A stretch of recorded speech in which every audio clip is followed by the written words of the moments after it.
అమరావతి కోసం 1000 కోట్లు, 67,000 కోట్లు, 75,000 కోట్లు, 67 నుంచి 75,000 కోట్లు ఖర్చు పెట్టేశాం. అసలు దాన్ని చూడట్లేదా, ఎవరు చూడట్లేదా, కళ్ళు ఉన్నాయా లేదా, కావాలంటే దాని మీద నుంచి దూకండి అని ఒక 5-6 బిల్డింగ్లు కట్టినటువంటి వాటి మీద దూకండి అని చెప్పి తెలుగుదేశం అంటది.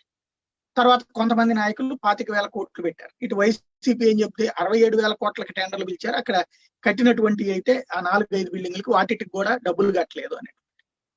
ఇటు లక్షల కోట్ల రూపాయలు ఖర్చు పెట్టేశారు కాబట్టి అక్కడి నుంచి మార్చొద్దంటూ కొంతమంది పిటిషన్లు ఇష్యూస్ నడుస్తున్నాయి. లేటెస్ట్ గా హైకోర్టులో వచ్చినటువంటి న్యాయమూర్తి గారు మాట్లాడినటువంటి సందర్భాన్ని చూస్తే ఇంకొకటి ఎవరికి అర్థం కాని ఒక డైలాగ్ వచ్చింది. 3,000 కోట్లు ఖర్చు పెట్టి రాజధానిని అట్లా వదిలేస్తారని. అంటే ఏంటి?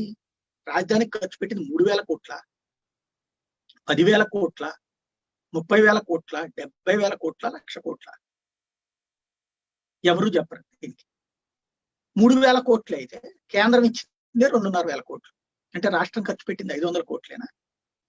లేదు, 67,000 కోట్లు అని ఆ మధ్యన వాళ్ళు లెక్కలతో చూపెట్టారు. ఏంటవి? టెండర్లు పిలిచినాయి అని వీళ్ళు చెప్పారు.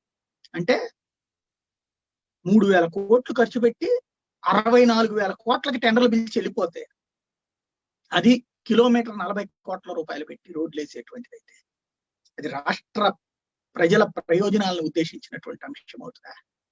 ఇంకోటి, ఇంతకు ముందు అనుకున్నట్టు ఆ అమౌంట్ ఇంకెంత అవుతుంది? 3,000 కోట్లు ఖర్చుకి తోడు పైన ఎంత అవుతుంది? ఇవన్నీ చర్చకి రానియకుండా ఎంతసేపటికి జరిగింది కాబట్టి వెళ్ళిపో, జరగబోయే దాని తిప్పలే అల్లే పడతారు అనేటు. ఈ తిప్పలు పడేది రాష్ట్రం అన్నటువంటి కాన్సెప్ట్ ఒకటే పక్కకి పోతుంది.